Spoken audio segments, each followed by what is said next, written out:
राज्यात एकीकडे अर्थसंकल्पीय अधिवेशन सुरू असताना औरंगजेबाची छत्रपती संभाजीनगरजवळील कबर हटवण्याची मागणी आता जोर धरायला लागली।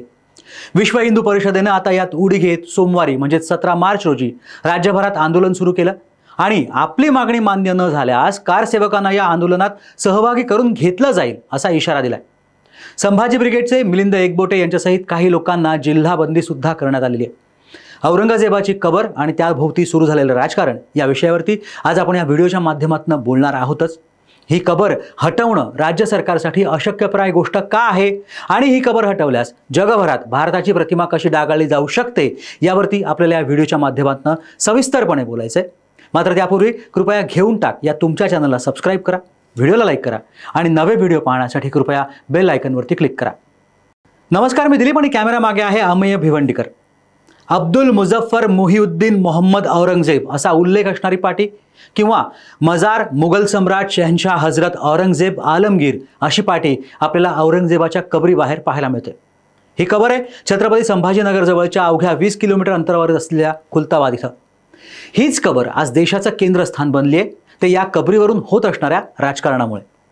काही दिवसांपूर्वीच छावा चित्रपट प्रदर्शित झाला होता आणि त्यात औरंगजेबानं संभाजी महाराजांचा जवळपास 40 दिवस केलेला छळ आणि त्यानंतर महाराजांचा मृत्यू अत्यंत विस्तृतपणे मांडण्यात आला होता। त्यानंतर काही दिवसातच हे अधिवेशन लागलं आणि औरंगजेबाच्या कबरीचा मुद्दा प्रकर्षानं पुढे आणण्यात आला। मग यावरती काही संघटनांनी आंदोलनाची भूमिका मांडली आणि समाजमन ढवळून काढण्याचा प्रयत्न करण्यात आलाय। मात्र काहीही केलं तरी औरंगजेबाची कबर हटवणं राज्य सरकारला आणि केंद्राला का शक्य नाही याच्या काही कारणांचा आढावा आता आपण घेऊ। तुमच्यापैकी काही जण आता आम्हाला हा धर्मविरोधी आहे असं सुद्धा म्हणतील, मात्र भावना एकीकडे आणि देशाचं संविधान दुसरीकडे। आता संविधान काय सांगतं तर ऐतिहासिक वारशांना संविधानानं कायदेशीर संरक्षण दिले। संविधानातील 42 आणि 51 कायद्यान्वये ऐतिहासिक वारशांना संरक्षण दिलं गेलंय। संसदेने बनवलेल्या कायद्यानुसार राष्ट्रीय ऐतिहासिक वारसा, इमारती आणि लेखांचं संरक्षण करणं ही त्या राज्याची जबाबदारी आहे आणि त्याचं कोणतंही नुकसान कोणीही करण्याचा प्रयत्न करत असेल तर त्या वारशाला संरक्षण पुरवलं गेलं पाहिजे असं संसदेने बनवलेल्या कायद्यात म्हटलेलं आहे। औरंगजेब महाराष्ट्रात मृत्यू पावला आणि त्याची कबर औरंगाबाद जवळच्या खुलताबाद इथं आपल्याला पाहायला मिळते। कबर अत्यंत साधी असावी, ती खुल्या आकाशाखाली असावी अशी खुद्द मुघल बादशहाची इच्छा होती। त्यानुसार अत्यंत साधी कबर बांधण्यात आली। मात्र इंग्रजांच्या काळात लॉर्ड कर्झननी त्यावरती संगमरवरी बांधकाम केल्याचं बोललं जातं।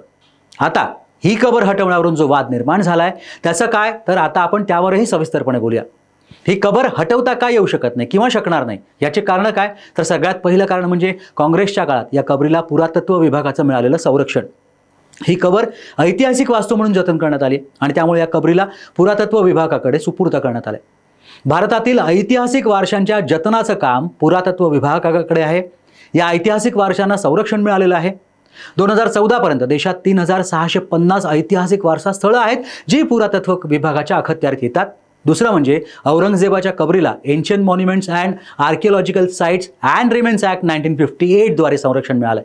हा कायदा काय सांगतो तर जे बांधकाम 100 वर्ष किंवा त्यापेक्षा जुनं आहे ते केंद्राच्या परवानगीशिवाय पाडता येत नाही किंवा दुरुस्त सुद्धा करता येत नाही। त्यामुळे महाराष्ट्र सरकारला औरंगजेबाच्या कबरीबाबत निर्णय घेण्याचा अधिकार नाही। सरकारने तसा प्रयत्न केला तर तो गुन्हाही मानण्यात येऊ शकतो। बरं, आणखी एक महत्त्वाचं म्हणजे या स्मारकांना सर्वोच्च न्यायालयाचं संरक्षण मिळतं। ऐतिहासिक स्मारकं देशासाठी महत्त्वाची असल्याचं न्यायालयानं नमूद केलेलं आहे। आता कायदा अशा स्मारकांच्या बाजूने असल्यावरती यावर घाईत निर्णय घेता येणार नाही असं देवेंद्र फडणवीस काही दिवसांपूर्वी म्हणाले होते, ते योग्य आहे। औरंगजेबाच्या कबरीचं उद्दातीकरण होणार नाही किंबहुना ते केलं जाणार नाही असंही फडणवीस म्हणालेत। आता ही कबर अगदीच जोर लावून हटवायची असेल तर त्यासाठी काय करावं लागेल त्याचाही आढावा घेऊया। राज्य सरकार या कबरीला ऐतिहासिक वारसा स्थळाच्या यादीतून हटवावं अशी विनंती पुरातत्व विभागाकडे करू शकतं। AMASR कायद्याच्या सेक्शन 35 नुसार केंद्र सरकार याचा विचार करू शकतं। मात्र हेही लगेच शक्य होत नाही, कारण इतिहासकार त्या वास्तूचा आढावा घेतात। पुन्हा सांगतो, संविधानात या वास्तूंना कायदेशीर संरक्षण मिळालेलं आहे हे विसरून चालणार नाही। अशा स्मारकांना कायद्याचं संरक्षण असल्यामुळे राज्य सरकारला मोठी कायदेशीर लढाई लढावी लागू शकते। ही प्रक्रिया अत्यंत किचकट असल्यानं ती पूर्ण व्हायला किती वेळ लागेल कोणी सांगू शकत नाही। औरंगजेबाची कबर आणि त्याभोवतीचं राजकारण आत्ताच का होतंय याच्या खोलात या व्हिडिओत जायची गरज नाही। एक मात्र नक्की आहे, गेली जवळपास 400 वर्ष ही कबर इथेच आहे। इतकी वर्ष या कबरीला हटवावं अशी मागणी का करण्यात आली नाही आणि त्यावरून राजकारण का पेटलं नाही हा सुद्धा चर्चेचा विषय। समजा ही कबर हटवण्याचा निर्णय झाला तरीही भारत जो धर्मनिरपेक्ष देश आहे, अशी जगात आपली प्रतिमा आहे, त्याचं काय, हाही प्रश्न निर्माण होतो. एका कबरीवरून जगात आपल्या विरोधात काय संदेश जाऊ शकतो हे सुद्धा लक्षात घेतलं पाहिजे. शिवाय जर आज औरंगजेबाच्या कबरीबाबत जे होतंय ते देशातल्या इतर मुघलकालीन इमारतींचं होणार नाही हे कशावरून? उद्या जर कोणी संभाजीनगरमधल्या बीबी का मकबरा पाडायची मागणी केली तर? आणि महत्त्वाचं म्हणजे ही मागणी जनतेमधून येते की केवळ राजकारणापोटी केली जाते? औरंग्याची कबर आहे म्हणूनच शूरवीर संभाजी महाराजांचं कर्तृत्व आणखीन उठून दिसतं. जो औरंगजेब मराठा साम्राज्य नष्ट करण्यासाठी दिल्लीहून महाराष्ट्रात आला होता, त्याचं स्वप्न अर्धवट ठेवून मेला, ही बाब आपण इतिहासात नोंदवली आहे. पण आपण त्याची कबर पाडून हा इतिहासच गाडायला निघालो आहोत.